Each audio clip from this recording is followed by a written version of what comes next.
Assalamualaikum warahmatullahi wabarakatuh. Perkenalkan, nama saya Fasya Putri Amrina dengan NIM 2003441 dari kelas 1 APG SD kelompok 4. Assalamualaikum warahmatullahi wabarakatuh. Perkenalkan, nama saya Iqbal Yuda Oktaverino dengan NIM 2002865 kelas 1A PGSD dari kelompok 4. Assalamualaikum warahmatullahi wabarakatuh. Perkenalkan, nama saya Nabila Fizatul Mila dengan nomor NIM 2007670 dari kelas 1A PGSD. Saya akan menjelaskan mengenai teori humanisme. Assalamualaikum warahmatullahi wabarakatuh. Perkenalkan, nama saya Nurinda Septriani dengan nomor NIM 2003403 dari kelas 1A jurusan PGSD dari kelompok 4. Assalamualaikum warahmatullahi wabarakatuh. Perkenalkan, nama saya Sofi Nur Kamilah dengan nomor NIM 2000008 dari kelompok 4 kelas 1A PGSD. Assalamualaikum warahmatullahi wabarakatuh. Perkenalkan, nama saya Yulia Damayanti, kelas 1A PGSD dari kelompok 4. Assalamualaikum warahmatullahi wabarakatuh. Jadi hari ini kami kelompok 4 akan menjelaskan mengenai landasan psikologis. Dan materinya akan dibacakan oleh teman-teman saya. Terima kasih. Peta konsepnya adalah landasan psikologis dibedakan menjadi pengertian psikologis, konsep-konsep psikologis, implikasi perkembangan individu terhadap perlakuan pendidik, dan teori belajar dan implikasinya terhadap pendidikan.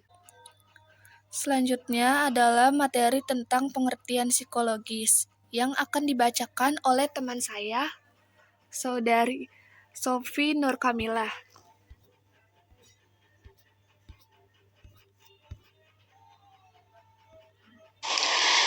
Assalamualaikum warahmatullahi wabarakatuh. Perkenalkan, nama saya Sofi Nur Kamila dengan nomor NIM 2000008. Di sini saya akan menjelaskan tentang pengertian psikologi. Psikologi merupakan ilmu tentang jiwa. Makna dari psikologi terdapat dalam surat Al-Isra ayat 85. Pengertian dari psikologi itu memiliki dua pengertian. Yang pertama, menurut KBBI. Yang kedua, menurut Muhyiddin Syah. Menurut KBBI, psikologi adalah ilmu yang berkaitan dengan proses mental, baik normal maupun abnormal, dan pengaruhnya terhadap perilaku. Kalau menurut Muhyiddin Syah, tahun 2010.2 nomor 8, psikologi itu mempelajari beberapa ilmu, yaitu yang pertama, ilmu kehidupan mental, yang kedua ilmu mengenal pikiran, yang ketiga ilmu mengenal tingkah laku. Landasan psikologi pendidikan yaitu kaidah-kaidah psikologi sebagai acuan untuk mengembangkan pendidikan dan pembelajaran. Oleh karena itu, landasan menjadi perumus kebijakan pendidikan, memahami perkembangan dan karakteristik pendidikan, teori belajar dan metode pembelajaran, dan lain-lain.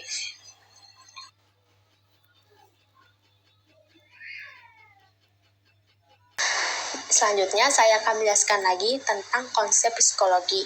Konsep psikologi itu memiliki dua konsep. Yang pertama, prinsip-prinsip perkembangan. Yang kedua, pengaruh hereditas dan lingkungan terhadap perkembangan anak-anak. Pengaruh hereditas dan lingkungan menjelaskan tentang tiga teori faktor yang berpengaruh pada perkembangan anak-anak, yaitu pertama teori nativisme, yang kedua teori empirisme, yang ketiga teori konvergensi, dan menjelaskan lagi tentang tahap-tahap dan tugas perkembangan individu serta implikasinya. Contohnya bayi, kanak-kanak, remaja, dewasa awal, dan dewasa akhir.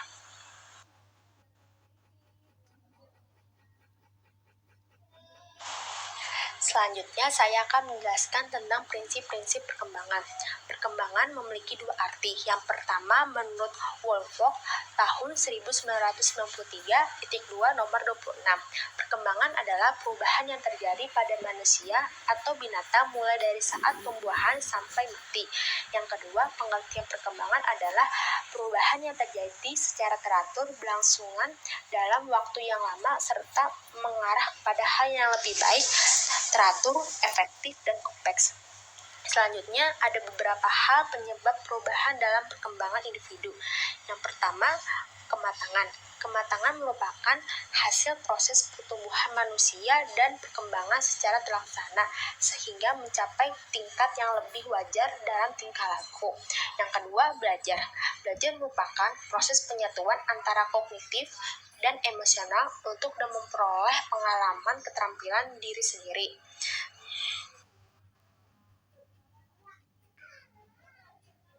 Selanjutnya, saya akan menjelaskan tentang arah perkembangan individu. Arah perkembangan individu memiliki beberapa hal. Yang pertama, individu berkembang secara menyeluruh. Yang kedua, perkembangannya struktur mendahului perkembangan fungsi. Yang ketiga, perkembangannya mulai dari yang bersifat umum ke yang bersifat khusus. Yang keempat, perkembangannya mental mulai dari konkret ke abstrak. Yang kelima, bergerak dari egosentrisme kepada perspektivisme hingga dapat mengerti pandangan orang lain. Yang keenam, bergerak dari dominasi, kontrol dari luar diri kepada kontrol dari dalam diri. Yang ke-7, bergerak dari absolutisme kepada relativisme. Yang ke-8, bergerak dari spiral menuju arah tujuan. Sekian, terima kasih. Baik, selanjutnya adalah materi yang akan dibacakan oleh saya sendiri. Jadi ada 3 teori faktor-faktor yang mempengaruhi perkembangan anak, yaitu teori nativisme, teori empirisme, dan teori konvergensi.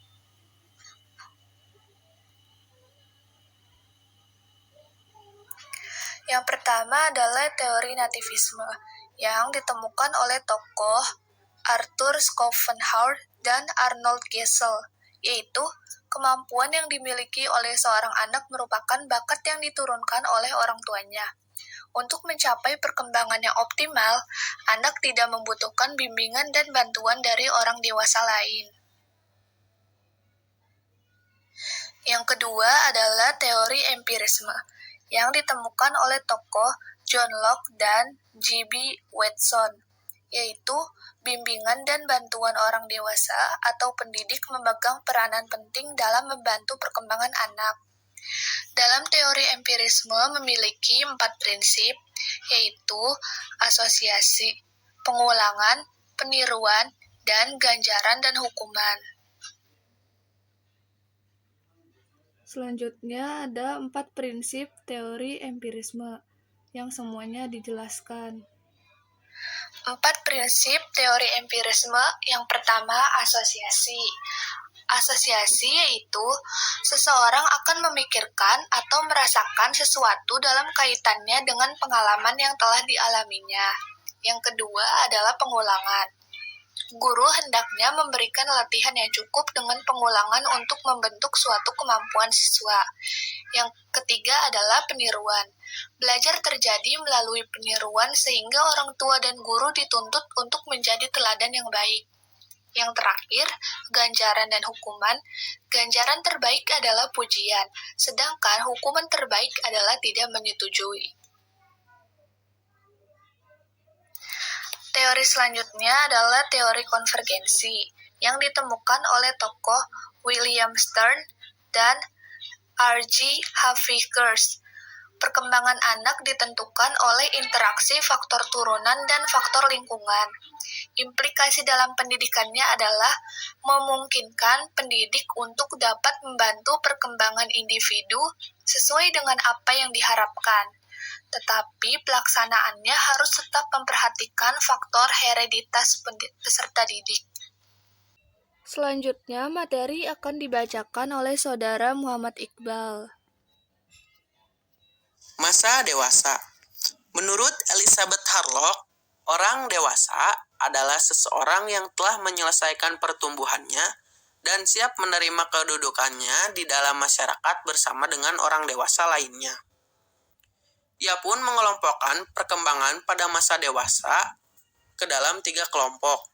Yang pertama, ada perkembangan pada masa dewasa awal. Perkembangan pada masa dewasa awal terjadi pada kisaran umur 18 sampai 40 tahun. Adapun tugas perkembangan pada masa dewasa awal adalah sebagai berikut.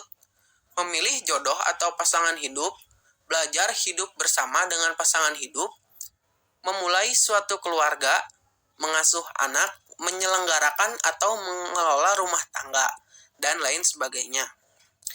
Yang kedua, ada perkembangan pada masa dewasa tengah.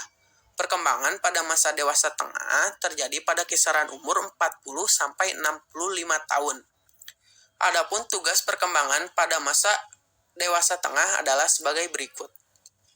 Mencapai tanggung jawab sosial dan warga negara yang dewasa, mencapai dan mempertahankan suatu tingkat kehidupan ekonomi yang layak dan mapan, membantu anak-anak belasan tahun menjadi orang dewasa yang bertanggung jawab dan bahagia, mengembangkan penggunaan waktu luang orang dewasa, menyesuaikan diri terhadap orang tua yang sangat tua. Yang ketiga, perkembangan pada masa dewasa usia lanjut. Perkembangan pada masa dewasa usia lanjut terjadi pada kisaran umur 65 tahun ke atas. Adapun tugas perkembangan pada masa dewasa usia lanjut adalah sebagai berikut. Menyesuaikan diri pada kekuatan kesehatan jasmani yang makin menurun, menyesuaikan diri pada saat pensiun dan pendapatan yang berkurang, menyesuaikan diri terhadap kematian suami atau istri, membentuk suatu ikatan dengan kelompok seusia, memenuhi kewajiban-kewajiban sosial dan kewarganegaraan, dan lain sebagainya.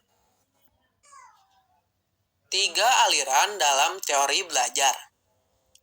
Yang pertama ada behaviorisme. Behaviorisme merupakan pandangan tentang belajar menurut aliran tingkah laku. Tidak lain adalah perubahan tingkah laku sebagai akibat dari interaksi antara stimulus dan respon. Atau dengan kata lain, menurut pandangan behaviorisme ini, belajar adalah perubahan yang dialami siswa dalam hal kemampuannya untuk bertingkah laku dengan cara yang baru sebagai hasil interaksi antara stimulus dan respon. Yang kedua ada kognitif. Teori belajar kognitif merupakan suatu teori belajar yang lebih mementingkan proses belajar daripada belajar itu sendiri.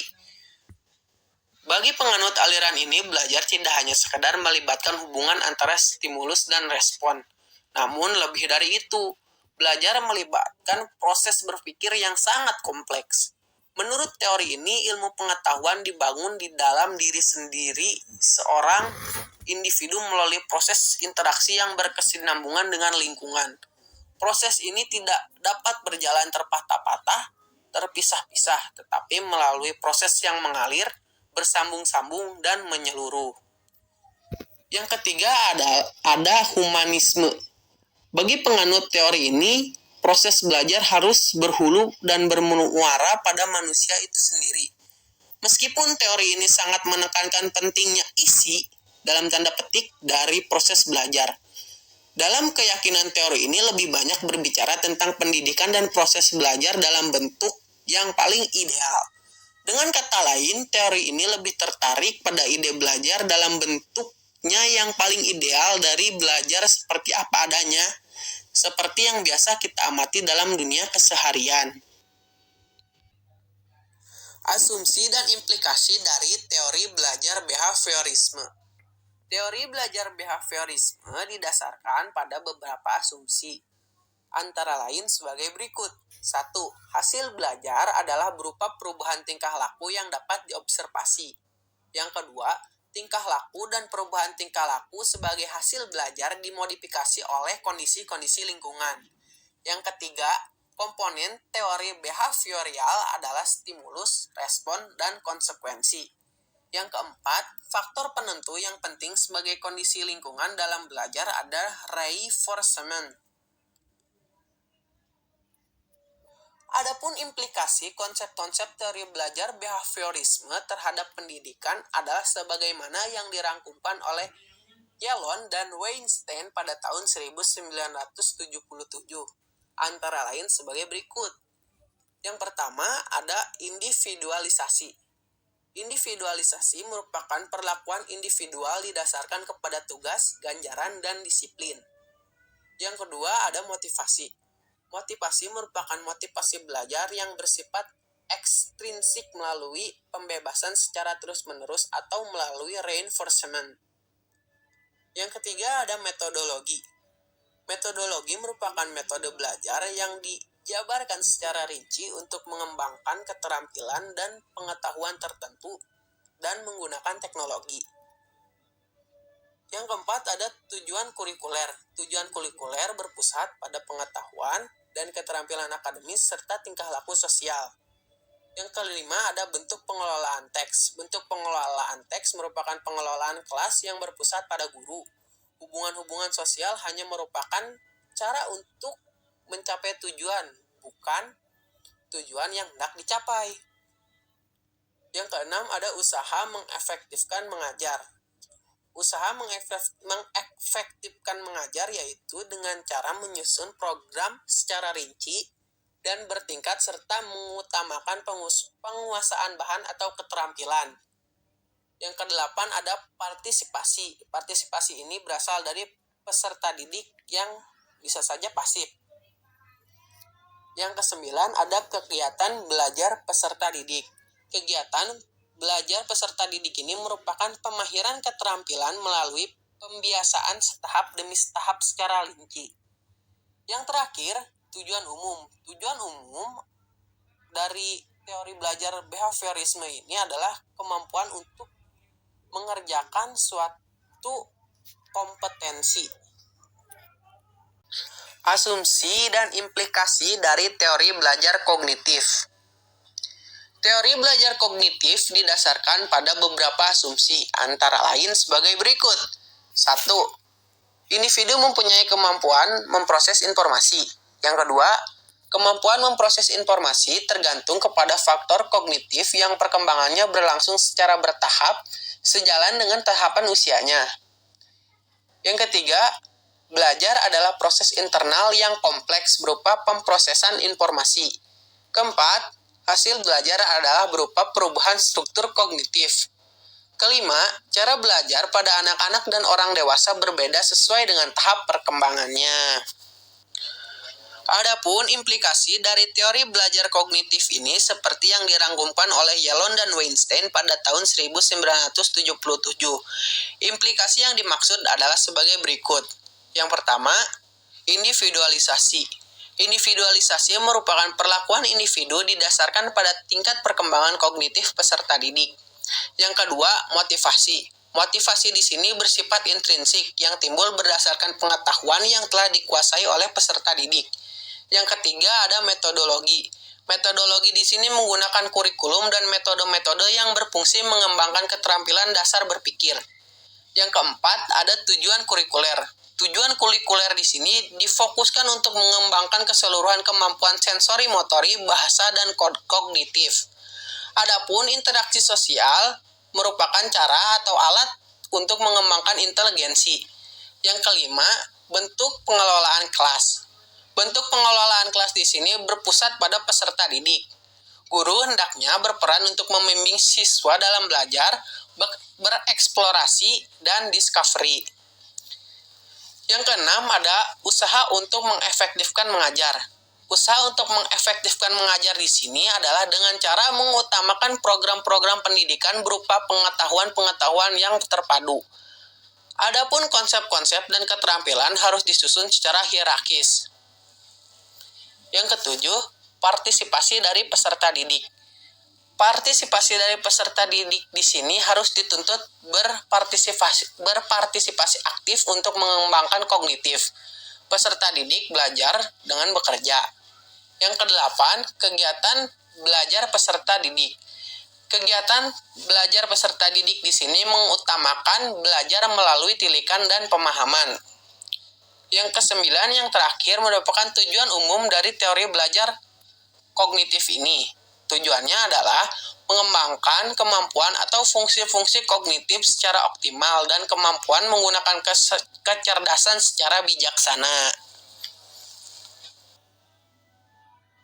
Selanjutnya, materi akan dibacakan oleh Saudari Nabila Hafizatul Milah. Humanisme atau humanistik ini merupakan teori belajar yang berusaha memahami perilaku belajar dari sudut pandang pelakunya, bukan dari sudut pandang pengamatnya. Kemudian, teori belajar ini memandang bahwa perilaku manusia ditentukan oleh faktor internal dirinya, bukan dari kondisi lingkungan ataupun pengetahuan. Menurut teori ini juga, aktualisasi diri merupakan puncak perkembangan setiap individu. Kebermaknaan perwujudan dirinya juga bukan hanya dirasakan oleh dirinya sendiri, tetapi dirasakan oleh lingkungan sekitarnya. Kemudian dalam teori humanisme ini terdapat beberapa prinsip. Yang pertama itu yaitu memahami manusia sebagai suatu totalitas. Manusia adalah makhluk hidup yang merupakan kesatuan aspek yang ada dalam dirinya. Dalam kehidupan dan perkembangan, semua aspek ini saling terjalin. Kemudian yang kedua, ada metode yang digunakan yaitu life history atau cerita tentang sejarah kehidupannya. Kemudian yang ketiga ada mengakui pentingnya personal freedom dan responsibility dalam proses pengambilan keputusan yang berlangsung sepanjang hidupnya. Dapat diartikan bahwa setiap individu ini memiliki kebebasan atas dirinya sendiri seperti mengambil sebuah keputusan, dan juga setiap individu ini harus mengakui pentingnya tanggung jawab atas keputusan tersebut karena keputusan yang diambil ini berlangsung sepanjang hidup. Kemudian yang keempat ada berpikir bersifat dinamis dan aktif. Yang kelima yaitu teori ini banyak diterapkan dalam bidang psikoterapi dan juga konseling untuk meningkatkan pemahaman diri pada setiap individu. Selanjutnya terdapat beberapa aliran teori humanistik. Yang pertama dari Bloom dan Cartwright, yang kedua menurut Kolb, dan yang ketiga ada Hani dan Mumford, yang keempat ada Habermas. Baik, selanjutnya yang pertama ada pandangan dari Bloom dan Cartwright. Mereka termasuk penganut aliran humanis. Mereka juga lebih menekankan perhatiannya pada apa yang mesti dikuasai oleh setiap individu yang termasuk ke dalam tujuan belajar. Kemudian setelah melalui peristiwa-peristiwa belajar ini, tujuan belajar yang dikemukakan oleh mereka ini dirangkum ke dalam 3 kawasan yang dikenal dengan sebutan taksonomi Bloom. Jadi taksonomi Bloom ini merupakan struktur hierarki yang mengidentifikasi keterampilan atau skill seseorang mulai dari tingkat yang paling rendah ke tingkat yang paling tinggi. Tentunya untuk mencapai tujuan yang lebih tinggi ini, level yang rendah harus dipenuhi terlebih dahulu. Dalam kerangka konsep ini, Bloom telah membagi tujuan pendidikan ke dalam 3 ranah atau 3 domain. Yang pertama terdapat ranah kognitif. Pada ranah ini berfokus pada intelektual seseorang, kepada kemampuan berpikir dan kecerdasan otak seseorang. Ranah ini terbagi menjadi 4 tingkatan, yaitu pengetahuan, pemahaman, aplikasi, analisasi, dan juga sintesis. Kemudian yang kedua ada ranah psikomotor. Dalam ranah ini berfokus kepada perilaku-perilaku yang menekankan aspek keterampilan motorik seseorang. Contohnya seperti tulisan tangan, mengetik, berenang, mengoperasikan mesin, dan lain sebagainya. Dalam ranah ini juga terbagi menjadi 5 tingkatan, yaitu peniruan, penggunaan, ketetapan, perangkaian, naturalisasi. Kemudian yang ketiga ada ranah afektif. Pada ranah ini berisi perilaku-perilaku yang menekankan aspek perasaan dan emosi seseorang. Contohnya seperti minat, sikap, apresiasi, dan cara penyesuaian seseorang. Pada ranah ini juga terbagi menjadi 5 tingkatan, yaitu pengenalan, merespon, penghargaan, pengorganisasian, dan juga pengalaman. Selanjutnya, pandangan menurut Kolb. Pada pandangan ini dikenal dengan sebutan belajar yaitu dengan 4 tahap, yaitu pada tahap pertama, tahap pandangan Concord.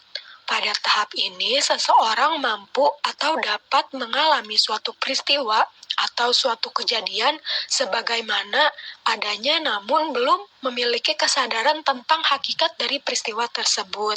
Kemudian yang kedua ada tahap pengamatan aktif dan reflektif.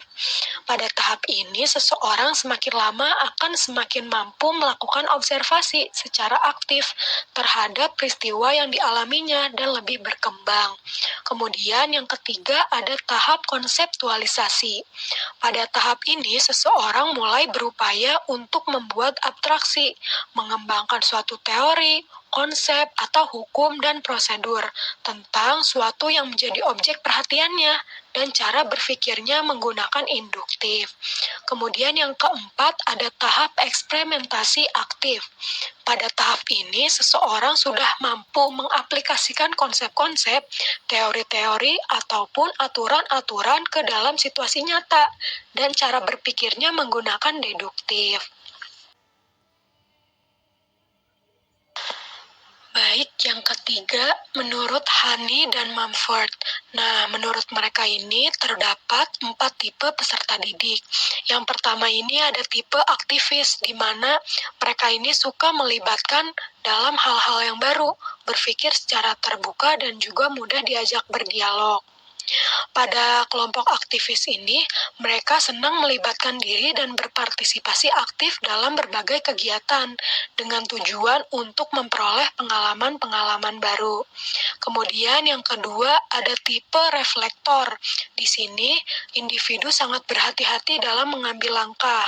Kemudian, pada tipe ini juga mereka mempunyai kecenderungan berlawanan dengan kelompok aktivis. Dalam melakukan suatu tindakan kelompok ini, mereka sangat berhati-hati dan penuh pertimbangan.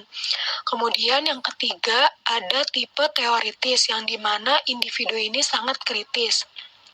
Kemudian dalam tipe ini juga mereka memiliki kecenderungan yang sangat kritis, suka menganalisis, selalu berpikir rasional dengan menggunakan penalarannya.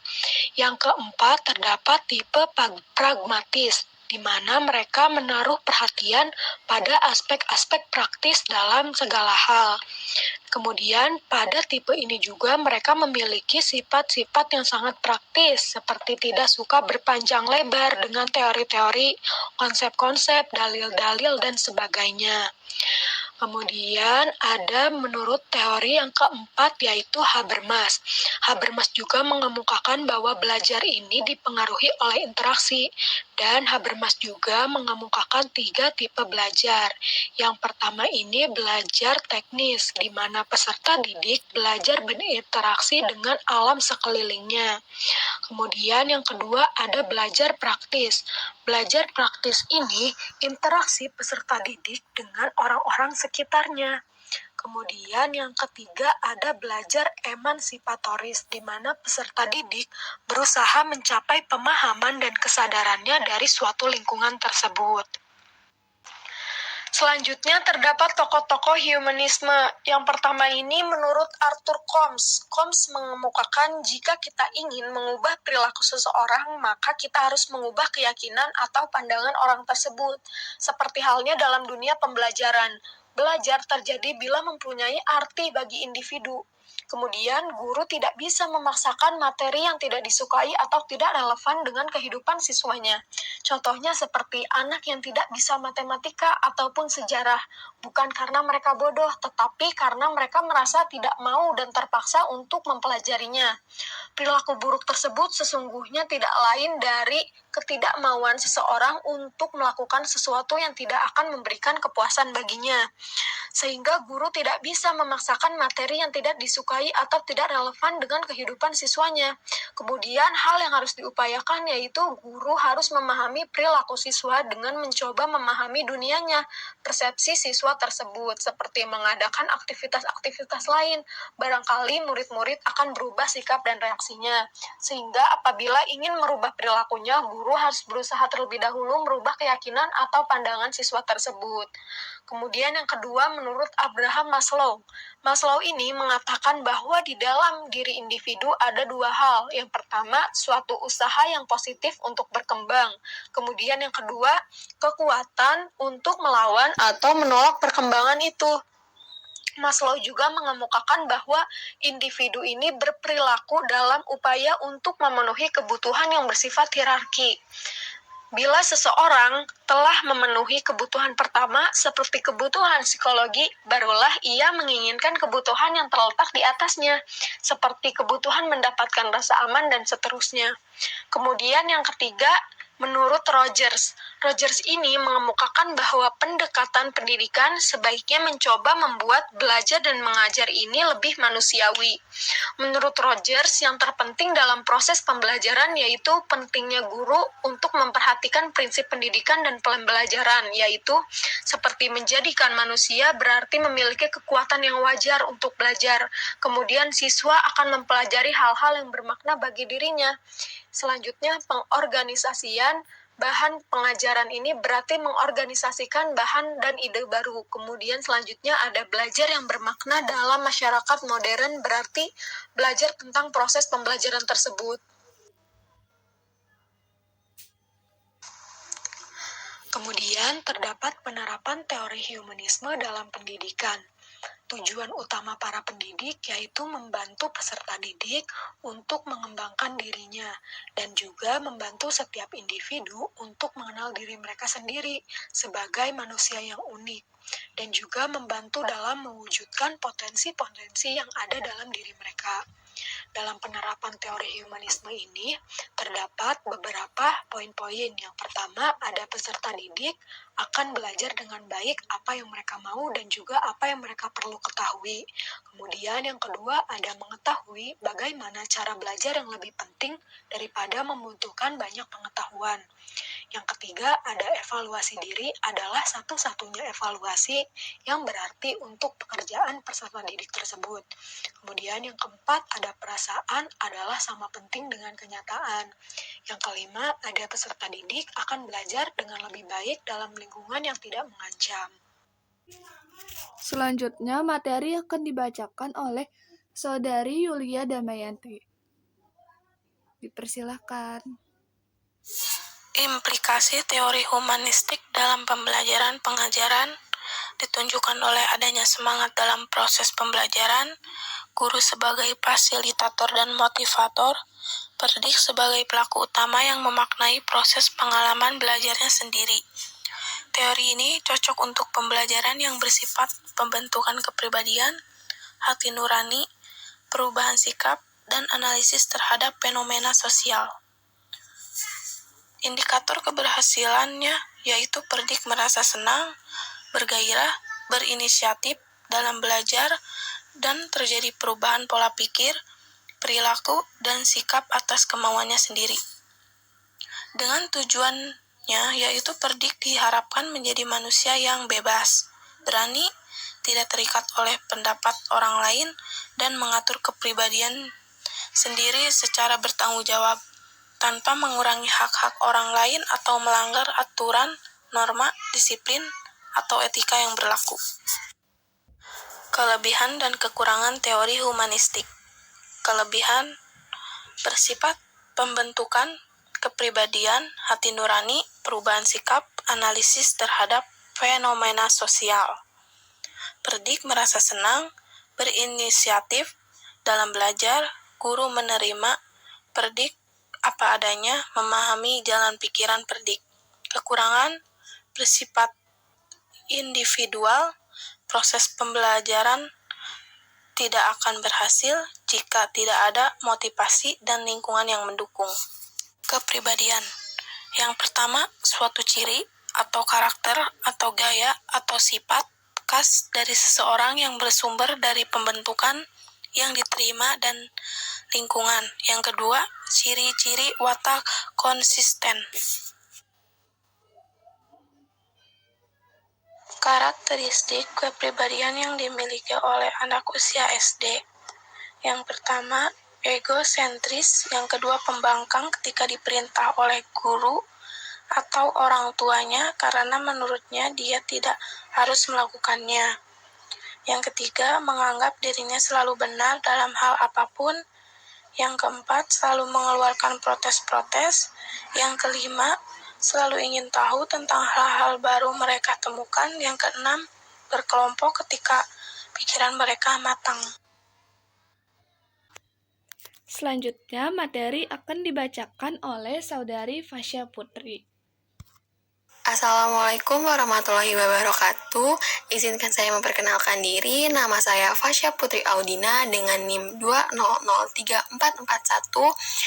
Pembahasan yang pertama yang akan saya bahas yaitu faktor-faktor yang mempengaruhi perkembangan kepribadian anak usia SD. Ada dua faktor. Faktor yang pertama adalah faktor internal. Faktor ini meliputi faktor cara berpikir. Yang kedua ada faktor eksternal meliputi keluarga, kebudayaan, dan sekolah. Baik, materi selanjutnya yang akan saya bahas adalah anak belajar dari kehidupannya. Saya akan memberikan contoh-contohnya. Yang pertama, jika anak dibesarkan dengan celaan, maka ia belajar memaki. Jika anak dibesarkan dengan permusuhan, maka ia belajar berkelahi. Jika anak dibesarkan dengan dorongan, maka ia belajar percaya diri. Jika anak dibesarkan dengan sebaik-baiknya perlakuan, maka ia belajar keadilan. Ya, dapat kita simpulkan, jika anak dibesarkan dengan hal-hal yang positif, maka anak tersebut akan belajar dari kehidupannya pun dari hal-hal yang positif. Materi selanjutnya adalah 9 jenis emosi dalam mengambil keputusan menurut Jamie V. Conwido. Yang pertama ada apati atau ketidakpedulian, di mana sikap dan tindakan yang dilakukan didasari rasa ketidakpedulian, sehingga sesuatu yang dikerjakan secara asal-asalan. Hasilnya pun tentu saja asal jadi dalam pengambilan keputusan. Grief, yang kedua ada grief atau kesedihan, di mana perasaan kehilangan atau kekecewaan karena tidak berhasil mendapatkan apa yang diinginkan telah menjadi pemicu dari sikap, tindakan, atau keputusan yang diambil.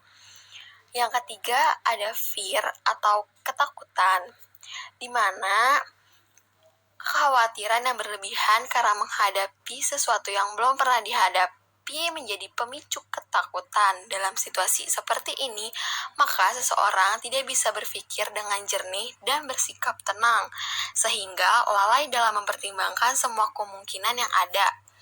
Yang keempat ada lust atau keserakahan, di mana rasa ingin memiliki atau menguasai sesuatu secara berlebihan bisa menjadi merupakan wujud keserakahan. Dalam dorongan emosi seperti itu, maka seseorang bisa kehilangan kendali atas logikanya sehingga kurang teliti dalam melakukan perhitungan dan pertimbangan untuk membuat keputusan. Yang kelima ada anger atau kemarahan, di mana keinginan yang kuat untuk melampiaskan amarah baik terhadap sesuatu atau seseorang bisa berujung pada tindakan yang berpotensi merusak atau menyakiti. Tentu saja, seseorang yang mengambil keputusan dengan dasar amarah akan tertutup pikiran dan hatinya dari berbagai pertimbangan yang sehat dan tujuan yang baik. Yang keenam ada pride atau kesombongan.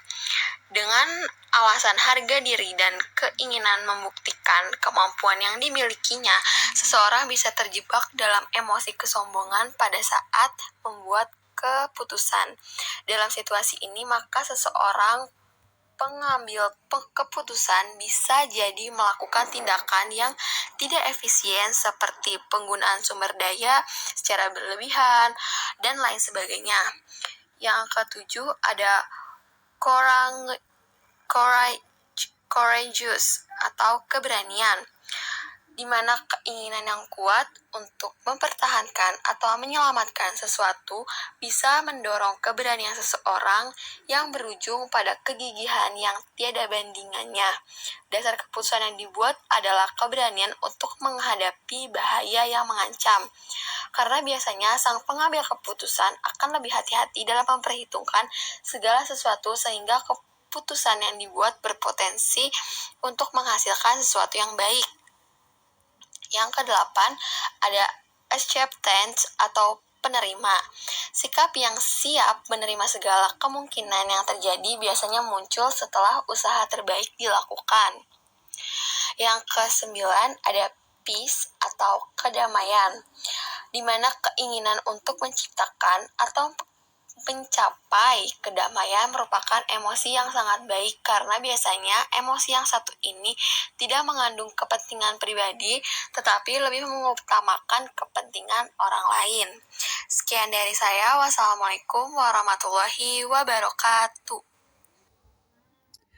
Baik, alhamdulillahirabbil alamin. Kita menutup materi hari ini. Sekian materi dan video presentasi yang disampaikan oleh kami selaku kelompok 4. Mohon maaf apabila ada kekurangan atau kesalahan dalam pembuatannya. Kami kelompok 4 mengucapkan wassalamualaikum warahmatullahi wabarakatuh.